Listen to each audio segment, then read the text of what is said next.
बिस्मिल्लाहिर्रहमानिर्रहीम। अस्सलामु अलैकुम वरहमतुल्लाहि वबरकातुहू। उम्मीद करती हूँ कि आप सब ठीक होंगे और अल्लाह पाक से दुआ है कि इस रमज़ान में हम सब की बख्शिश फरमाए, आमीन। आपको वीडियो में देखने के लिए कुछ ख़ास तो नहीं मिलता, लेकिन सीखने के लिए आपको बहुत कुछ मिलेगा, ठीक है। आज हम बात करेंगे कुरान पाक के मुताबिक कि कुरान पाक के इंसान पर क्या हक़ रखता है, क्या हक़ है उसका मुसलमान पर, कि इंसान सबसे पहले उसके बहुत ज़्यादा हक़ रखता है, लेकिन मैं उनमें से 5 हक़ जो हैं कि मैं बयान करूँगी कि कुरान पाक इंसान सबसे पहला ये हक़ है कि इंसान कुरान पाक को अल्लाह ताला का कलाम समझे और उस पर ईमान लाए। ये इंसान का हक़ है कुरान पाक पर। वो रखता है कि उसे अल्लाह ताला का कलाम समझा जाए और अल्लाह ताला की किताब मानी जाए। ये पहला हक़ कुरान पाक रखता है मुसलमान पर। और दूसरा हक़ ये रखता है कि उसे पढ़े, उसे पढ़ना, ठीक है, उसे पढ़ना, उसे देखना भी सवाब है, लेकिन हक़ ये रखता है कि उसे पढ़ा जाए। दूसरा हक़ ये है कि उसे पढ़ा जाए। तीसरा हक़ ये है कि उसे समझा भी जाए, ठीक है। पहला क्या था कि अल्लाह ताला का कलाम उसे माना जाए, ठीक है, अल्लाह ताला की किताब उसे मानी जाए, उस पर ईमान लाया जाए, ठीक है। दूसरा ये है कि उसे पढ़ा जाए। जब हम किसी चीज़ को पढ़ते हैं फिर हम उसको समझना भी चाहते हैं ना। देखें, अगर हमें किसी से मोहब्बत हो जाती है, ठीक है, फिर हम उसको समझना शुरू करते हैं ना, उसके अंदर क्या खूबी है, क्या उसकी अच्छाई है, क्या बुराई है, फिर हमें उसका पता चल जाता है कि वो हमसे क्या चाहता है या क्या चाहती है, ठीक है, हमें इस तरह फिर पता चल जाता है। तो अगर हम कुरान पाक को पहले अल्लाह का कलाम मानेंगे, दूसरा पढ़ेंगे, तीसरा हम उसको समझेंगे।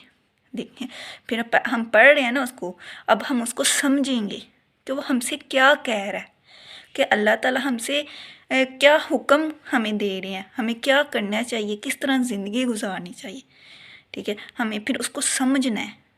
हमने पढ़ना तो है लेकिन उसको समझना है, ठीक है। अब हम उसको समझना शुरू करते हैं। समझ लिया, अब उस पर अमल। चौथा हक़ क्या रखता है कुरान पाक, कि हम उस पर अमल करें। पहला हक़ क्या है कि उसे अल्लाह ताला का कलाम माने। दूसरा हक़ क्या है कि उसे पढ़ें। तीसरा हक़ क्या है, उससे हम समझें। देखें, अगर 2 मियाँ बीवी हैं, वो अपनी बीवी को पहले पढ़ता है, फिर उसको समझने की कोशिश करता है कि इसके अंदर क्या है, ये क्या मुझसे कहना चाह रही है, क्या मुझसे चाहती है, या क्या मुझसे वो शोहर चाहता है। फिर दोनों एक दूसरे को समझते हैं ना, पढ़ते हैं फिर एक दूसरे को।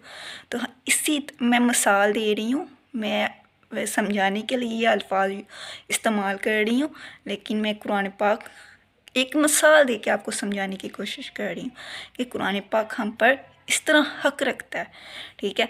फिर हम चौथा हक़ क्या है, उसको समझना और उस पर अमल करना। पहला हक़ था अल्लाह ताला का कलाम मानना, ईमान लाना। दूसरा पढ़ना। तीसरा उसको समझना। तो चौथा उस पर अमल करना, ठीक है।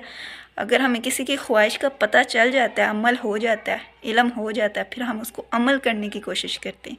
फिर हम इसी तरह अल्लाह ताला का कलाम पढ़ लिया, फिर हमने उसको समझ लिया, फिर हम उस पर अमल करना हम पर अब फ़र्ज़ हो जाता है कि अब उस पर अमल किया जाए। ये कुरान पाक हक़ रखता है इंसान पर, ठीक है, एक मुसलमान पर। 5वां हक़ क्या रखता है? 5वां हक़ वो ये रखता है कि उसको फैलाया जाए, दूसरों तक पहुंचाया जाए, ठीक है। देखिए, पहला ईमान लाए, दूसरा पढ़े, तीसरा उस पर समझें, उसे समझ के साथ पढ़े, चौथा उस पर अमल करें। फिर हमने उसको समझ लिया, फिर उसको अमल करना है। 5वां ये कि उसको फैलाने की कोशिश करनी है, हम उसको फैलाएं ऐसा, ठीक है। फिर हम एक चीज़ को समझ लेते हैं ना कि ये इंसान ऐसा है, ये ऐसा है, इसके साथ हम इस तरह चलेंगे तो हमारी ज़िंदगी में बेहतरी होगी। तो इसी तरह हम कुरान पाक को समझ लेंगे, उस पर अमल करेंगे, उस पर इस तरह की ज़िंदगी गुजारेंगे, दुनिया में भी कामयाब हो जाएंगे और आखिरत में भी कामयाब हो जाएंगे। आज के लिए इतना ही। अस्सलामु अलैकुम वरहमतुल्लाहि वबरकातुहू।